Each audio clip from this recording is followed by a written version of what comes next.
everybody.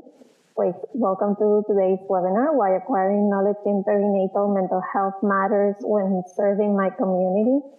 Today's presentation webinar will be given by Carla Cardosa, who is a new colleague of ours who is joining our team recently and collaborating with our initiative. So welcome, Carla. I'll tell you a bit more about her soon. So as you know, for our events, we provide simultaneous translation to Spanish. So all you need to do is click the interpretation tab and then click Spanish. Para traducción simultánea, puedes presionar la pestaña de interpretación y luego presionar español. During today's webinar, just a few housekeeping items. Today's event is being recorded. Participants will be muted and the cameras will be turned off. So please make sure that your computer speakers are turned on and off to view today's presentation. If you're having technical issues, please send a message to Hispanic and Latino Behavioral Health COE on the chat box. If you have any questions for our presenters, feel free to use the Q&A and also the chat. We'll be checking regularly and we'll be allowing some time at the end of the presentation for questions and answers. We'll also be sharing a copy of today's presentation in PDF format. So thank you, everybody. At the end of the webinar, it is important that you please complete the evaluation. We have a slide with a link and a QR code to make it easier for you to access the evaluation. You will receive a certificate of attendance by email approximately 1 week from today. So please remember to check your junk folder just in case.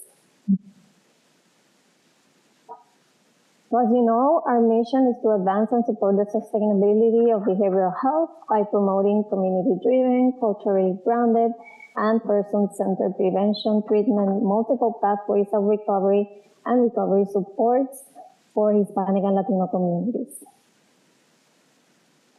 So before I let Carla begin, let me tell you a bit about her. Carla Cardosa was born and raised in Mexico City. She's a licensed marriage and family therapist with a small practice in Los Angeles, California. She is the Spanish language operations manager and faculty for Postpartum Support International, PSI. She incorporates a holistic approach into her work with women, holds a certification in perinatal mental health, and is a registered yoga teacher. Carla's specialties in her work include an array of various training modalities, including postpartum care using the Mexican traditional medicine, trauma-informed yoga, pre- and postnatal yoga, breathing, body movement, and meditation. She has a master's degree from Pacific Oaks College with an emphasis in Latinx family, trauma studies, and professional clinical counselor.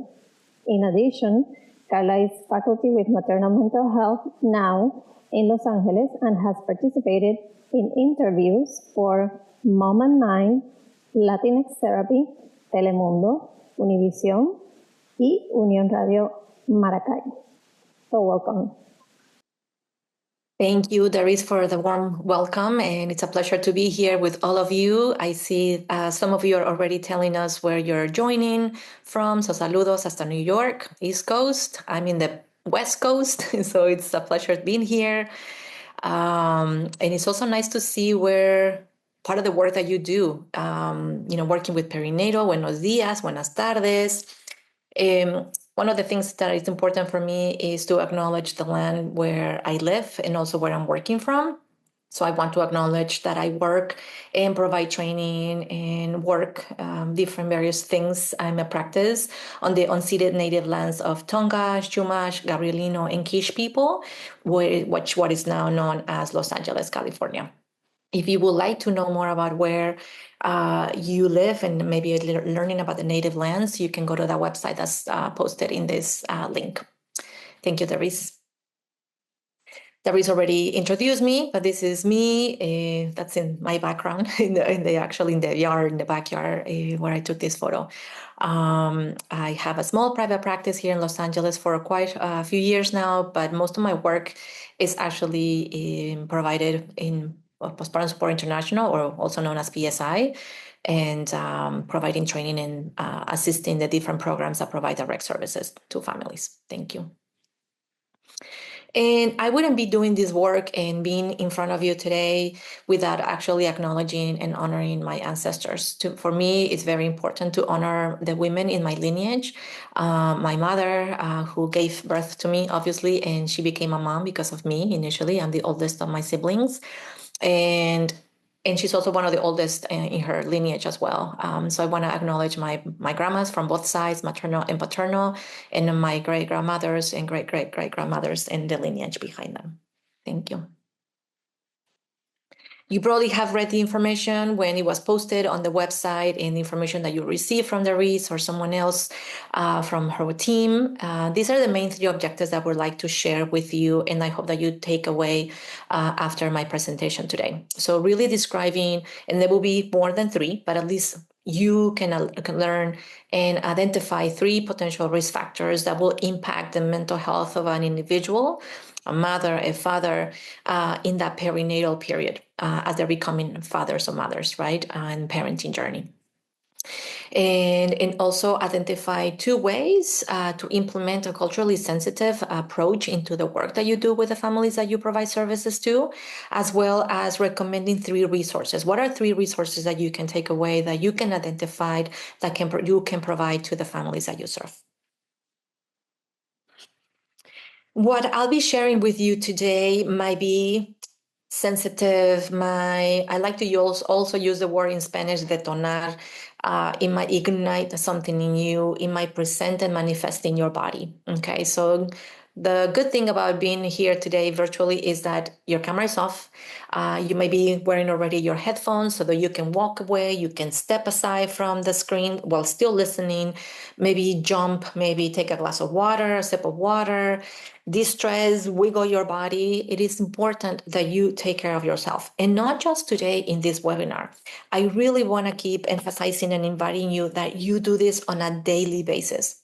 We wouldn't be doing this work in providing support for families without taking care of ourselves, because if we don't, then our fuel, our container is going to run low, and then we won't be able to show up in a way that's intentional and it's meaningful for the families and mothers and fathers that we serve. So I decided to name my presentation, Why is this important? Why does it matter to me or the work that I do to learn about perinatal mental health? And let's actually start there. What does perinatal mean? Maybe we have heard the words mental health. So we know that it's also about taking care of our psyche, right? Something more deep inside, which is I still hear it today. Believe me, I have had recent conversations with individuals who have told me that mental health is not something that is a priority for certain communities, certain cultures, certain countries, or even within families. And perinatal in itself, that word in itself, means that it's a period. Okay, let's see it like on a spectrum. From the time that a person wants to conceive, a family, a couple want to conceive, and they're having a hard time conceiving, and maybe it's been over 6 months trying to get pregnant. They are already pregnant. Maybe the family went through a loss. The mother went through a loss, or in delivery, right? Giving birth, and also postpartum. So throughout that period, there are challenges. There are symptoms that get to manifest and show up in the person's body and mind. Okay. These challenges in having mental health conditions or impacts crosses all lines. It's not something that it's only going to be targeted to a particular individual. It doesn't respect socioeconomic status. It doesn't respect the educational level that the person may have or acquired, the race that they identify themselves as, or the family traditions. Yeah. Every single family or member of that family unit can be impacted by a person dealing with a mental health challenge, and especially during the perinatal period. And it's very specific to that during that time. Preventing prevention is really important. Education is super important. And I see, based on some of the work that you do, like working with children in perinatal loss, for example, as Chabeli mentioned, working, with cases on perinatal health, that's also super important. The more that we provide education to the families in a way that it's meaningful, that is connecting. I think one of the pieces that I also want to offer here is that connection, and finding a rhythm with that individual is going to be crucial for them to receive the knowledge and the education, the words that you want to share with them. Okay. When a mom is healthy, when a mom is regulated, then there's going to be happiness and a healthy, balanced home environment. If mom is not regulated, and what does that mean? Maybe you have heard the word regulation. That means that I'm on homeostasis. Maybe I slept well, I'm in a good mood, my mood is balanced, I'm able to relate with other individuals. But when I'm not regulated, when my hormones, maybe my mood kind of swings, up and down constantly, I did not sleep well, maybe I have trouble sleeping for quite some time already, maybe there are relational challenges. All of that really impacts the mood of the person, the mood of the mother. And that's going to be a domino effect in the baby, other children, and the couple, or even other family members that may live in the same place. Okay. Also, culture, it's something that influences the symptoms of the person, the mother. Why? Because sometimes it might not be accepted, to talk about mental health or to talk about my mood. We have to keep it quiet. Maybe it's something that we don't share with anyone because they might think that I'm nuts or crazy, estoy loca, no? Sometimes it's not acceptable to even have a conversation with someone. Okay. And I think one of the other greatest barriers that exist is the access to care and appropriate treatment for these families. And I think the other piece that it's important for us to know is that there might be ideas or preconceived notions, conditions about what it means to be a good parent and what it means not to be a good parent. So sometimes the mother, the father may have already these preconceived notions. And if something is not quote unquote right, they might think and feel that they're not a good parent. Or they might be seen, maybe feel judged by other individuals, maybe other friends and families, for example. So they keep it to themselves. They might not share anything because they are afraid. They feel scared to even say something because they are going to be thinking, they are thinking that I'm a horrible mom, and they're gonna be calling child protective services on me, and my child is going to be taken away. That is still a very real fear that I continue to hear to this date. It really hasn't changed much. I continue to hear that. So even exploring and being curious, I think that's the other word that I really want to invite you to add to your toolkit.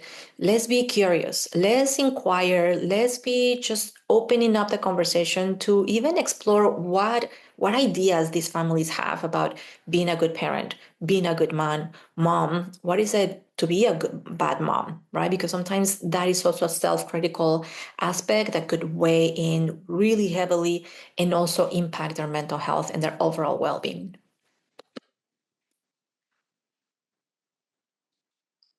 And I think the other piece that is super notorious and I want to highlight here is respect. When we are showing up in the clients' homes, maybe virtually, if we have these virtual appointments with them, it's how I can show up in a way that is respectful, honoring the journey that they have chosen or that they are in right now. Okay.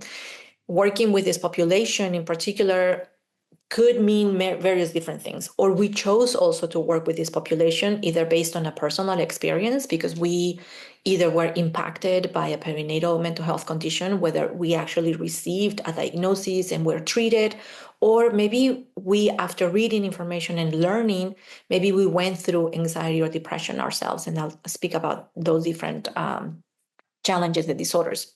But we were impacted. Maybe a family member was impacted. Maybe our mother was impacted, or our grandmothers, or a friend. Maybe somebody had a loss. Okay, so it really invites us also to check in with our own perceived notion, ideas. Our assumptions, our beliefs, our conditions. That we grew up in through culture, through watching TV, through conversations with other individuals, through school. So it's always important to kind of check in what's happening with my own ideas, my beliefs, and when I'm speaking with someone or I'm meeting someone for the first time and I'm doing maybe an assessment or an intake. Okay. I think I already spoke about the influences. Okay. And something that I would like to also highlight, if you can go back a little bit more. No, go back. Right there, right. Yeah. Um, the other piece that I think is important for me to mention here is that there are still and continue to be limitations on research in terms of identifying different groups of individuals, either with different language, different indigenous backgrounds, countries, that can participate in different research studies to really identify the impact on them in regards to perinatal mental health. Okay, so reflection and consultation is also super important when you're working with families when something feels a little bit more challenging and heightened for you. Now we're ready.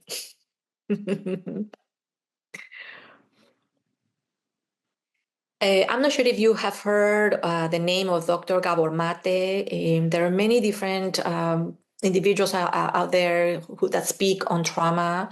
Dr. Stephen Porges is another one, but something that has stuck for me and that is meaningful is what Dr. Gabor mentioned in one of his latest books that is called The Myth of Normal: Trauma, Illness, and Healing in a Toxic Culture. He mentioned that trauma is not what happens to you, but what happens inside of you.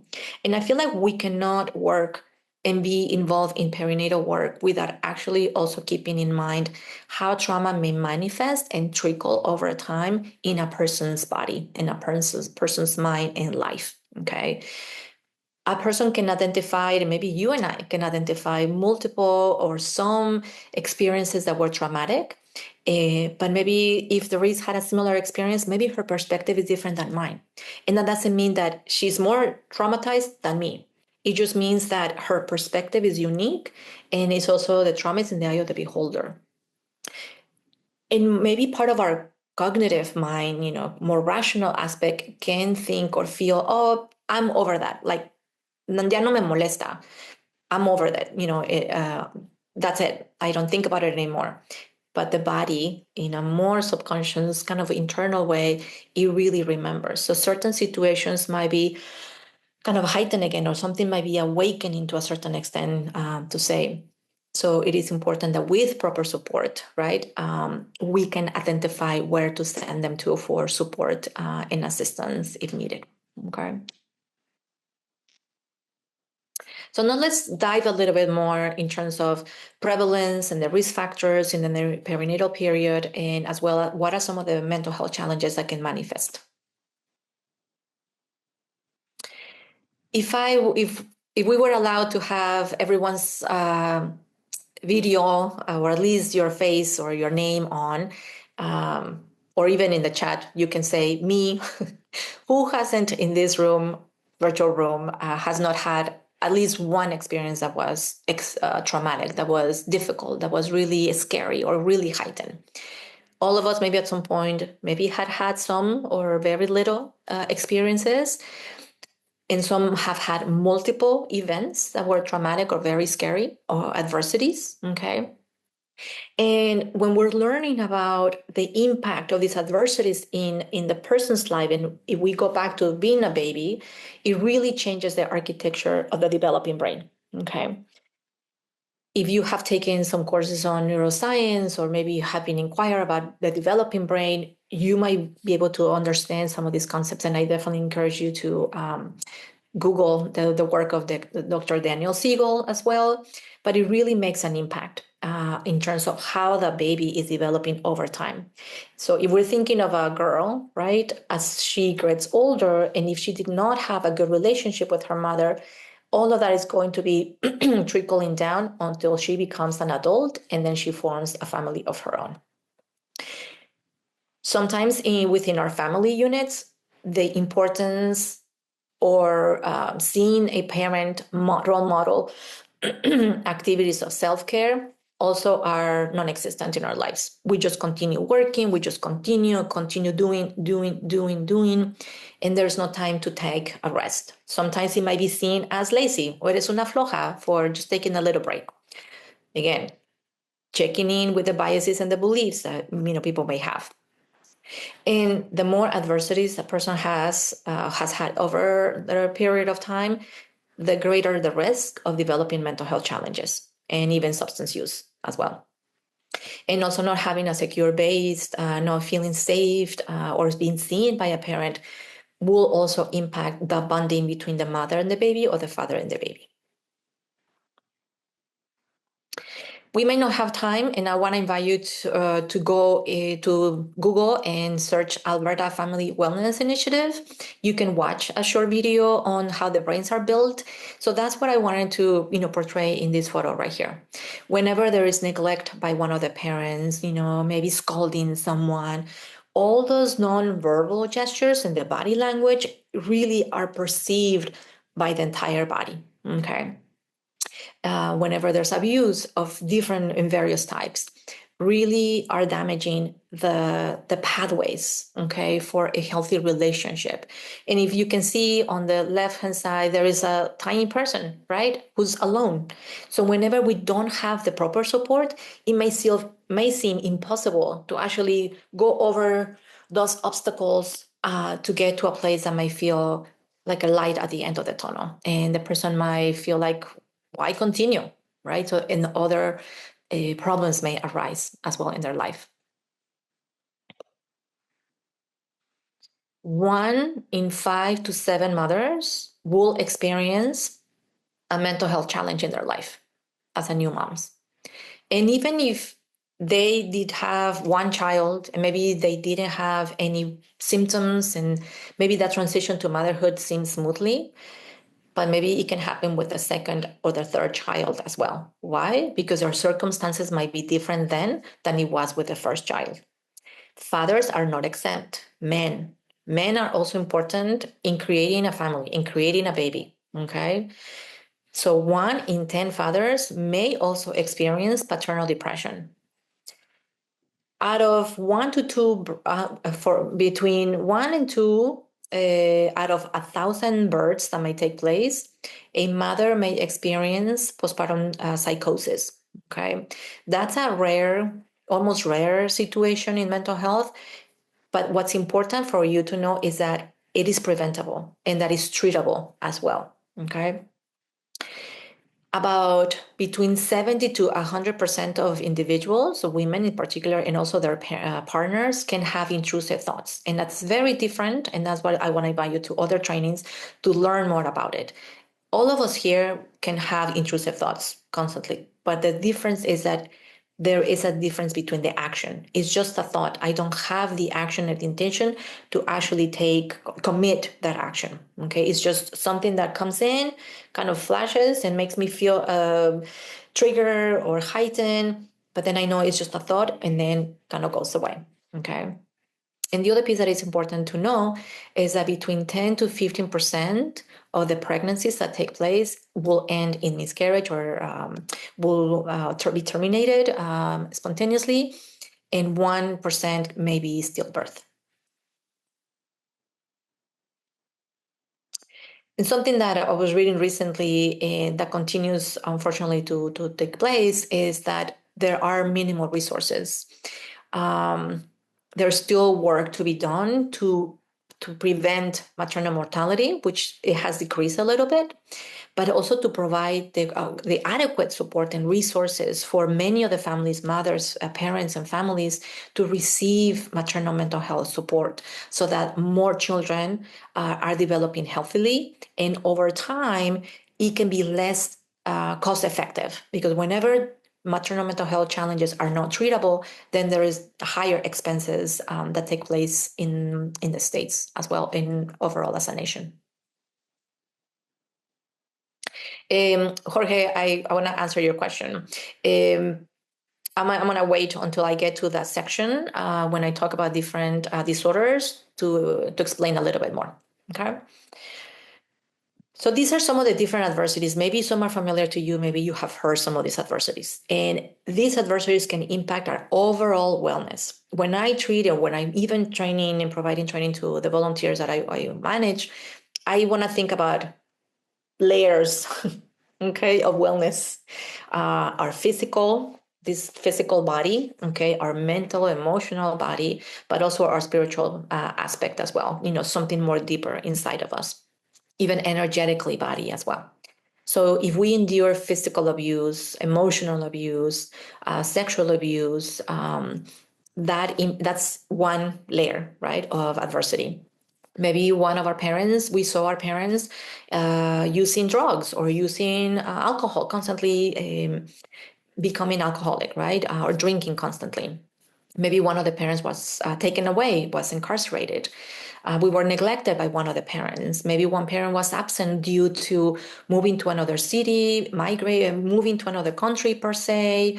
Maybe the parent died for a health reason. So there could be multiple events that could be traumatic to the person. Maybe car accidents, the loss of a parent as an older parent, poverty, and also let's consider that even what we all endure a few years back with the pandemic, COVID-19, it's also an adversity that has taken, and we can still see trickles of that impact in families. So we can divide it a little bit more specifically into psychosocial, biological risk factors that include not sleeping well. It would include hormone fluctuation when there's a rite of passage from being a girl to becoming now a woman and having a moon cycle. Okay, maybe there are other imbalances with the endocrine system and having thyroid issues. Okay, fertility challenges, anything that had to do with reproductive challenges, it's also enters into this category. Okay, and also history of mental illnesses, either personally or family. Okay. In terms of the psychological risk factor, history or trauma, maybe our own, or even recognizing what has happened to our lineage. Okay. If the person is already in that perinatal period, as an adult in the perinatal period, maybe had complications. Okay. Maybe if there was a loss of a child or of an infant, a neonatal loss, for example, and that wasn't resolved, no treatment, no support was provided, and became pregnant, that is also a risk factor. Okay. Not having the ability to find regulation within themselves and feeling like I can actually, come to a place of rest and calmness and balance. Okay. Transitions, moving, losing a job, even just having ambivalence. Do I want to be a parent? Maybe I do, but now I had this baby in front of me. I don't know what to do. I don't think I want this anymore. So sometimes the parents conflicted about all these different things. And in terms of the social factors, other social factors could be the relationship with the partner. Okay. I have heard moms who are either in some type during the pregnancy, the partner decides to leave. Maybe soon after the birth of the child, the partner leaves, or during the postpartum period. Okay, so they could be different situations. Not having social support, and that's super important. That's crucial. And many families who decided to leave their home country can be impacted and have also other risks that will be manifested and will have an impact in their mental health. Having a strange relationship with their own mother, that's also another factor. And even if the baby is colicky, is not sleeping well, that could also be another contributing factor. This is a list, as you can see, of community populations that are not exempt of seeing or going through a perinatal mental health challenge. So teen moms or teen parents, there also are risk, military individuals, those who identified as lesbians or gay, those parents who either experience a loss of a baby or a child, those who also become adoptive parents, if they are having a disabled body in a way, who vulnerable and on marginalized populations, those who are single parents, monoparental parents, that's also another word that's used. babies who end up in the NICU, those parents are also at risk of developing perinatal mental health challenges, or those who have twins or even more than trillizos, triplets, and so forth. So now we're going to dive a little bit more specifically. And again, this is just a webinar. We may not have enough time to dive a little bit more to describe each one of these disorders. But 80% of the population, 80% of the mothers will experience baby blues. This is a non-disorder condition. This is just a phase, okay, that lasts for about 2 weeks post-birth. The mother may feel sleep deprived, may feel tired, may feel teary. Let's keep in mind that the mother was in a big ceremony throughout 9 months caring for a child. She was feeding, sleeping for two, doing things for two. So things get pushed, right? One way or the other to create room in their belly to nourish this baby. Okay. So it's going to be in a way I was going to say acceptable, but it's going to be in a way notorious and that the mom can feel tired even going through labor as well, right? Because even in the last trimester, they may still feel difficulty sleeping because the belly is a lot more bigger, right? And depending on how many hours labor took place or happened, that is also an indicator where their body is just now kind of trying to come back to more regular and back to themselves. Okay, so it only impacts about 80% of the families or the women. Depression is one of the other disorders that can happen during pregnancy and also postpartum. Okay. And it can impact about 20% of the women. Whenever after those 2 weeks postpartum, the person continues to feel lethargic, tired, sleepy, unable to get up and wanting to do things for herself, it is important to seek support. Okay, maybe do either a screening or send for a referral. There are different anxiety disorders, and that can impact about 50% of the population, okay, both during pregnancy and postpartum. And some of the different disorders may include panic attacks, obsessive compulsive disorder that can impact about close to 8% during the pregnancy or prenatally, and close to 17% during the postpartum period. Okay. So I want to take a pause right here because I talked about earlier about intrusive thoughts. And I also want to normalize all of us have had intrusive thoughts and may continue to have intrusive thoughts to this date, even if we don't have a mental health disorder. That's, for example, if I'm driving, right, and I see you maybe through the mirror, a big trailer, right? I might think, oh my goodness, what if this trailer loses control and leans over or wants to merge into my lane and makes me spin?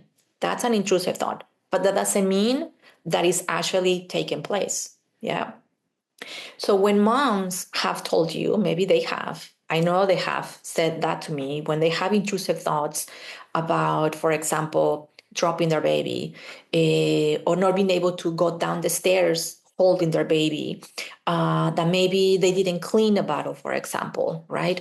So that's why you can see that close to 70% happens postpartum, because that's probably more notorious where moms can have more thoughts about intrusive thoughts, such as these ones that are about harming the baby or more notorious to the baby. So that's why the moms might do everything and anything in the power to protect their baby. So sometimes they might ask someone to take care of the baby, or they don't hold the baby, for example, or they ask to remove certain items from the household as a protection. They are trying to protect, and these moms in particular are very well aware that those thoughts are making them feel stressed, that those are not their thoughts, and they feel even super horrible about thinking that they may harm their baby in a particular manner.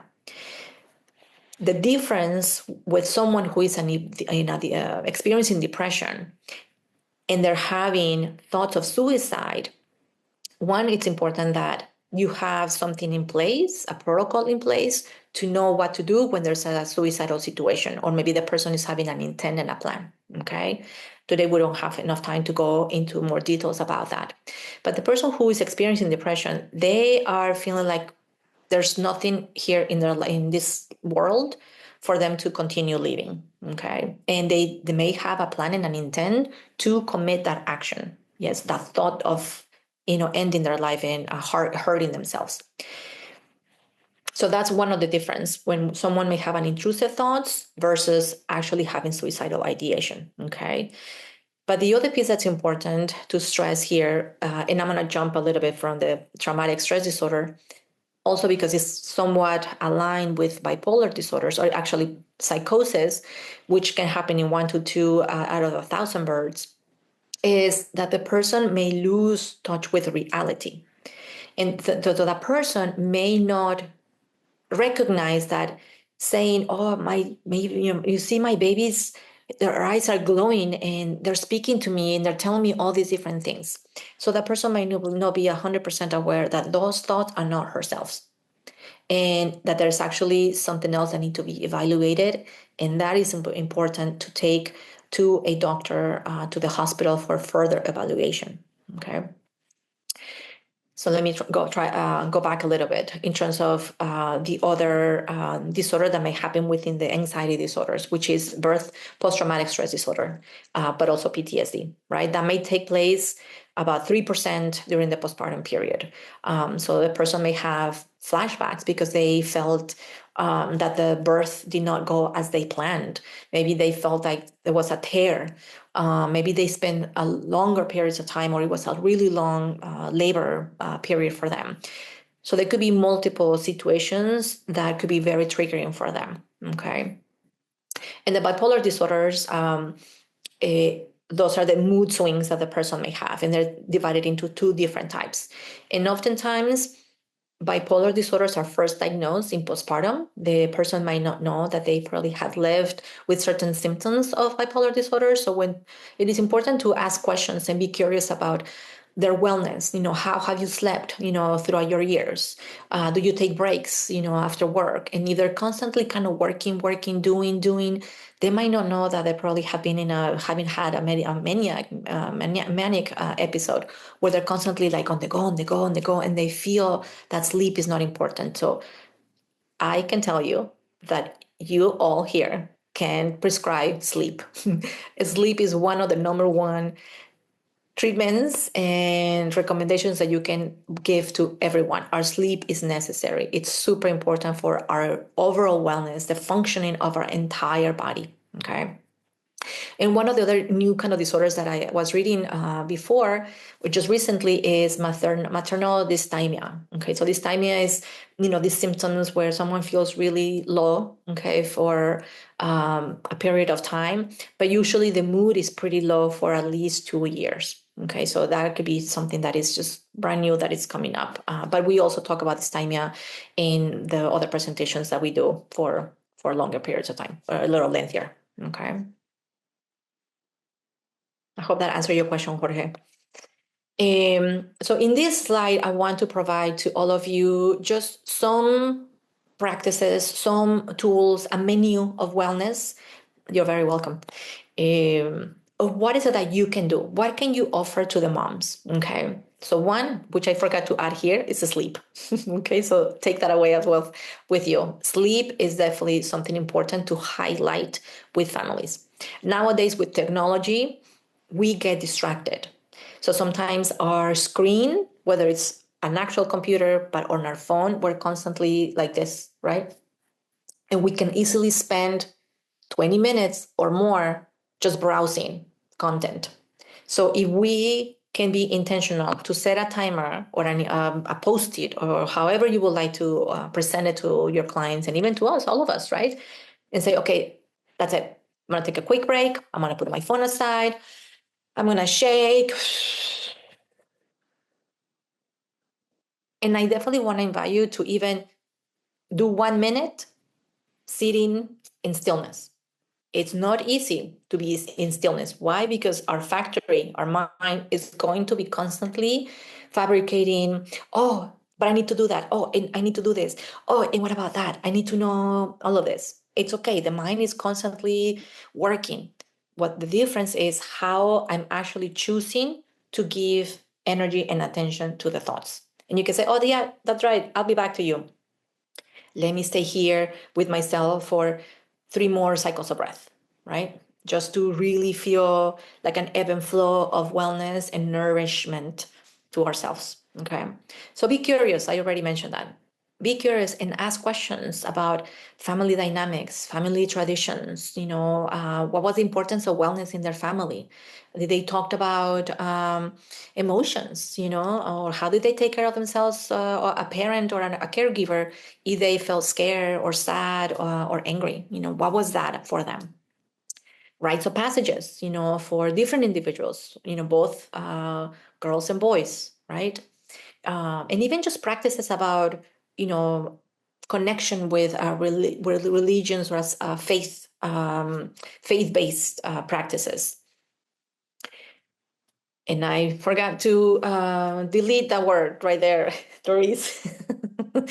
But we want to be also culturally humble, okay? We cannot be feeling like, oh, I know it all because I'm Mexican, or I identified as this particular, I was born in this particular country, so I know everything about this. Keep in mind that even if we speak the same language, there will be variations in words, and they can mean different things for different families, okay? So it is important to be curious and be humble about, help me understand, when you say this, what does that mean to you? When you do that, tell me more about, what is that like for you? Okay.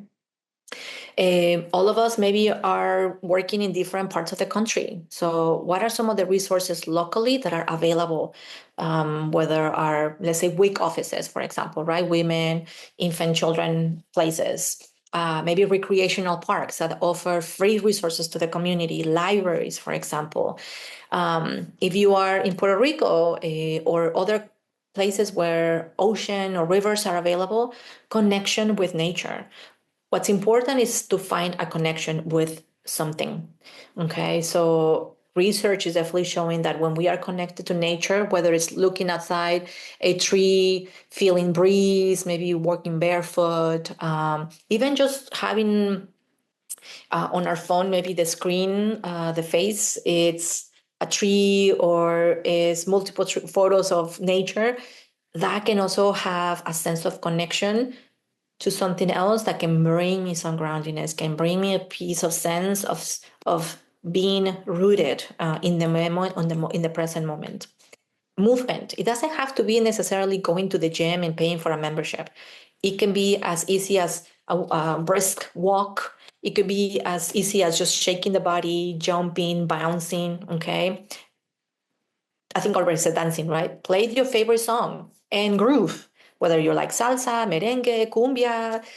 It's just about bringing the body movement. See it as a way of sweeping and vacuuming toxins in your body that are going to be released. Okay, playfulness, being playful. As adults, oftentimes we feel like, oh, that's only for kids, and we forget to be playful. So whether it's maybe watching a funny movie, maybe playing basketball, for example, but something that connects you again with a playfulness aspect. And I feel it's just another way of reconnecting with our inner child too. Okay. And if you cannot bring the outdoors back inside, well, then maybe buy a plant, buy yourself some flowers. See, I have always something here with me. Just it's a way of connecting. It's a way of reminding yourself that even when there is a difficult situation, you can smell, you can look at something else, orient yourself, and that can be a way of shifting already a perspective. So those are some of the tools and practices that I want to share with you, so that you can take away as well and share with others. And whenever, this is again from the video that I mentioned earlier, whenever a mom is able to enter in this rhythm back and forth with their child, then their child will develop a healthy brain. But when the mom is not present, and even if the baby is trying to get their attention and it's very still phase, and there's also another study called the still phase study, then the baby is going to learn, why bother? Why bother even just telling the person that I'm here, because they're not responsive. So they're not going to be trusting anymore that the person can be there to support them. So they're trying to protect. The body's really wise and protects themselves in a way that is just going to continue surviving, because I can be safe in this world. I cannot trust anyone because even if I say something, they're not going to be responsive to me. Okay, so I really encourage you to watch that video. And lastly, I want to share the different resources that are available for all of you that are free through Postpartum Support International. You can go to the website postpartum.net. And in the very first page, includes a different phone numbers for emergency crisis. If in case somebody needs to actually talk to someone, we're not a hotline, we're not a crisis line, we're a warm line, we're a helpline, we're there to support someone, even just connecting them with other resources that are needed. We have a text line and a phone where families can call, text, asking for support to talk to someone. All the volunteers are trained and knowledgeable in perinatal mental health so that they're able to connect, to provide education, to normalize what's going on with them and provide them with their correct resources. There is also the National Maternal Mental Health Hotline. This is operated by Postpartum Support International. We are the contractors, and this is a hotline that operates 24/7, available for mothers and fathers.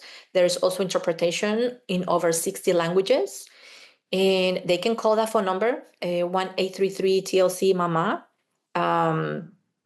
And somebody will respond to them right away. And like I said, it's open 24/7, and all the counselors are trained and certified in perinatal mental health. With in case of emergency, which is also listed in the postpartum website, they can text within the United States, right, to the National Crisis Text Line, 988. If in case someone is feeling or having suicidal ideation, the 988 is also within the United States and Canada. Okay, we have a variety of different support groups, both in English and in Spanish, for different topics. So I definitely want to encourage you to go to our website, check them out. The support groups in Spanish, in English are done or conducted via Sharewell. The Spanish ones via Zoom. We have specialized coordinators and also support coordinators within the United States and Canada, and also internationally. There is a peer support program that is an accompanied program for 4 months. And also we have close Facebook groups, both in English and in Spanish.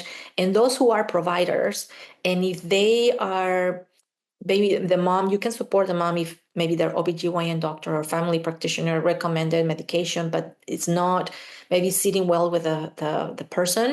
The doctor can actually consult for free with a psychiatrist who's trained in perinatal mental health, and really provide them with a consultation for the correct medication to be able to share with the mom and prescribe correctly. Okay. Yes, the phone number for PSI, the phone number is 1-800-944-4773. If can you go back one slide or two, Therese? I want to say that maybe it was listed in the, well, right here is also listed, but I think the other one, the previous would be before that. It's kind of small, but you can see it at the very top, right below where it says resources. No, go back. In the one that you were right there. So the phone number for PSI helpline is 1-800-944-4773. The same phone number, you can call and you can send text messages in English to that particular phone number. If the person speaks Spanish, they can call that number and press, I think 1 for Spanish. And there's a different text number to send a text in Spanish, and that is 971-203-7773. Okay. And I can send that information over to all of you as well. You can continue, fast forward right there. You can scan, you might be able to scan from this slide, but even when you receive the presentation, you can see both in English and in Spanish the different categories of the groups that are available through our website. And all these groups are run by volunteers.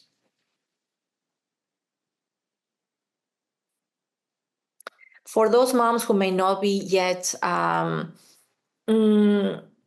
keen to attend a support group, maybe they don't feel yet comfortable attending or speaking in a support group, they can come to one of the chat with an experts. They can call the number that's there. That's a code for the participants to enter. It meets weekly for mothers and once a month for fathers. These are experts who are licensed clinicians, and they also have certification in perinatal mental health. And as you can see, these are some of the questions that are posted by the families. For example, I'm not sure if I need help. How do I know? So the clinician, the expert will answer those questions, and it could be anonymous as well. There's also a forum where the person can participate, and it's completely anonymous. So as you can see, there are various resources for families to be able to connect with an expert and have their questions answered.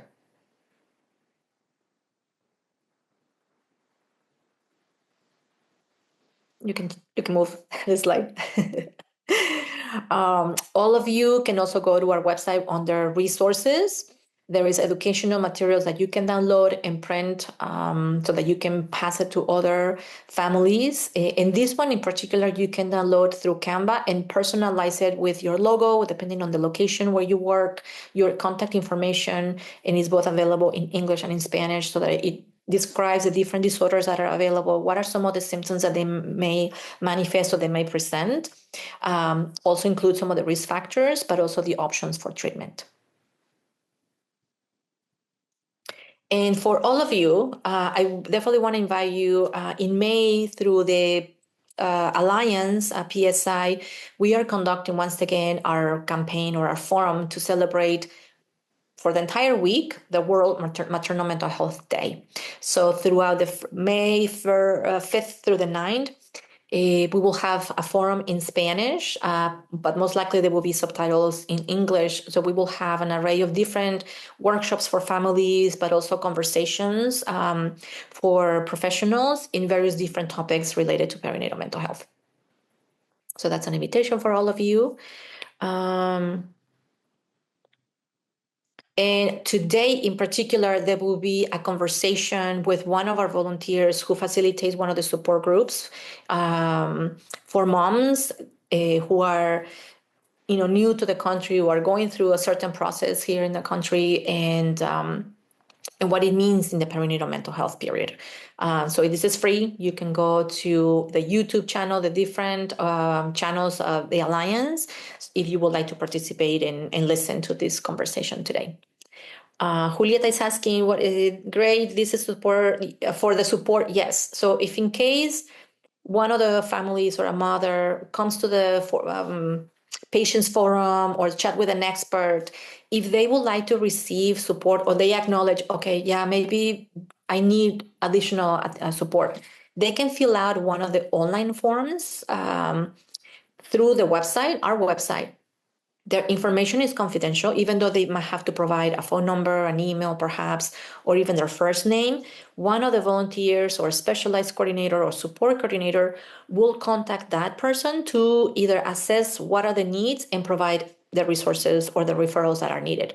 If they're interested, let's say, in the peer support program, there is a process. They apply by filling out an application. There is an interview process. They have to watch a short video, and then they are paired with the mentor volunteer who had a lived experience, and the process begins. Okay. I hope that answers your question, Julieta. Thank you very much. And I know we have a few minutes, but if there are any other questions, I'll be very glad to answer them. Therese? Yes, so we have a few more minutes left. If you have any questions, feel free to share them via chat. We also want to again invite you to complete our evaluation. We have one in English and in Spanish. You have the evaluation link, plus you have a QR code that you can access through your cell phone. So we'll give a few minutes for participants. So we'll give it's my mic, I'm sorry.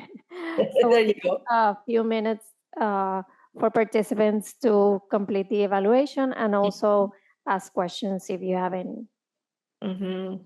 Thank you, Arion. You mentioned that the information was, it's a great training. So I think it's important for all of us to be curious and have this information. You know, mothers will continue to delivering, having babies. So if we are not providing this information and even starting with preventative practices, then more moms, families, and children will even suffer because then we will see challenges, developmental challenges later on in life, even just learning disabilities as well, right? Con mucho gusto, Erika. There's a question about certification. Well, that's a really great question, Anna. If you would like to become certified in perinatal mental health, at PSI, we offer a certification course. So we offer a training called Components of Care. And that's a 2-day training. Sometimes it's either in person or virtually. And if you do it virtually, it's live, it's not recorded. You also complete an evaluation, they give you a certificate, and then you have to complete an additional 6 hours of advanced training, depending on your professional with the work that you do, whether you're a counselor, maybe you can attend the psychotherapy, advanced psychotherapy. Maybe you're a doula trainer, for example, or doula, or a lactation consultant, for example. Then you might take other training related to your profession. So once you have those two certifications, then you apply for an exam, and the process begins. You are qualified, and then you have to pay a fee for the certification, but it's only one time. The passing rate is pretty high. So we will have, if you want to if you're interested, we will have a training in Miami in Spanish. It's just around the corner from March 3rd to the 5th, but also we will have it virtually in Spanish mid-May. So I definitely want to encourage you, and I will send Doris also the different social media channels if you want to follow us to learn more about it. Yeah, how do you follow PSI? Come to, let's see if I can post here postpartum. I will Someone shared send. the link for the site in case you want information for certifications, and you'll find all the PSI information there. And if you're able to share postpartum.net in Espanol, once you go there, you click on the Spanish side of things, and then you will see also our social media channels so that you can follow us in Spanish as well. And so you can be aware of all the different resources and the different opportunities. You can write, if you're a professional and you're interested to write a blog for us in Spanish, hit me up. I think I've provided write to me, write to me, and I can provide that information, or I can also send the proper links to the so that she can share with all of you. We will do that. We will also have a recording of today events on our webpage and on our YouTube channel. There's an additional question on environmental factors and their possible impact on risk. Not sure if we have time for that one. Yes, Claudia. We can definitely dive a little bit more. I think there's opportunities for a deeper conversation and just kind of peeling the layers. But I definitely, in terms of foods in particular, I think nowadays there is more processed foods, right? Number one. Natural disasters can also be part of a risk factor because different things happen, right? It could be winter storms, fires, hurricanes. So that can also impact the well-being of the person. We all have an innate resiliency, and we have to strengthen that resiliency by entering into self-care practices. But foods can also create, depending on what it is, can also create inflammation. So when there is more inflammation in the body, we're not going to be sleeping probably well. We may be constipated. So I remember when I was working with kids in the spectrum, one of the mentors will say, robust BM. So we have to have a robust bowel movement, right? Because if we are not we're constipated, we're not going to feel so great. Our mood is also going to fluctuate. So, and again, maybe not all of us are trained nutritionists, but maybe inviting the family to explore what are the different foods that they eat. Sometimes even just logging what they eat, what they drink, if they're hydrating themselves, if they're including a variety of fiber foods in their meal, not excessive sugar, or salt perhaps, can also create different opportunities even for our wellness. I'm speaking this from experience in a way, what I have learned over the years. I'm not a trained nutritionist to tell you this is what you need to eat, this is what you not need to eat. But I can tell you that certain foods, if they are more processed than others, can definitely create inflammation. So that's going to trickle down in terms of how our organs, our muscles, our cell, our blood is actually functioning in our body. And all of that is connected. We cannot be speaking about perinatal mental health or wellness from a disconnected type of thing. Our mind is connected to our body is connected to our mind.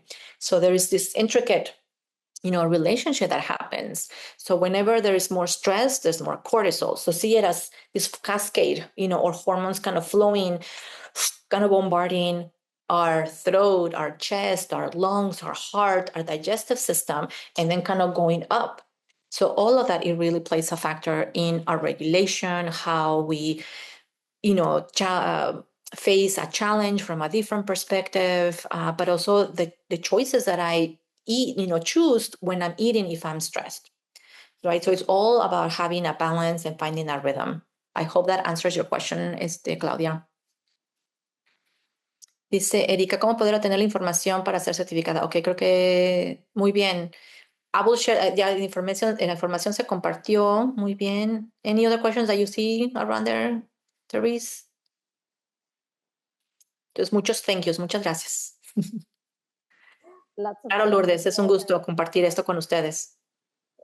So again, I want to thank you, Carla, for accepting our invitation to facilitate this webinar. It was excellent. This is a very, very important topic. I'm hoping that if participants want to dive more deep into these types of topic, including perinatal mental health, you can email us and we'll be happy to coordinate another one. We'll be doing some other work on perinatal mental health. So yeah, feel free to email us and remember to complete the evaluation, and we look forward to having you in future events. Yes. Thank you, Ilona, for sharing that website.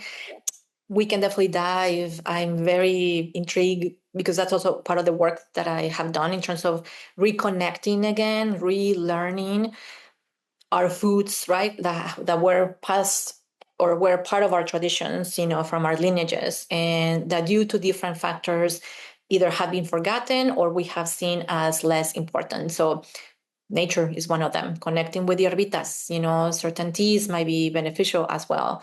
And I know we didn't speak about when I mentioned doulas, right? But there are parteras who are also doing this physical massage to spin the baby. The movement is also, I think, practices that are important to bring back so that more families can have better opportunities for recovery, number one, but also optimal wellness as well. Thank you, Leona. I appreciate that very much. Thank you. Thank you, everybody. Take care. Bye. Vilma preguntó, does PSI offer CEUs? When we do the trainings, yes. If you attend the 2-day training or the advanced psychotherapy trainings, CEUs are offered. So if you're still here, Vilma.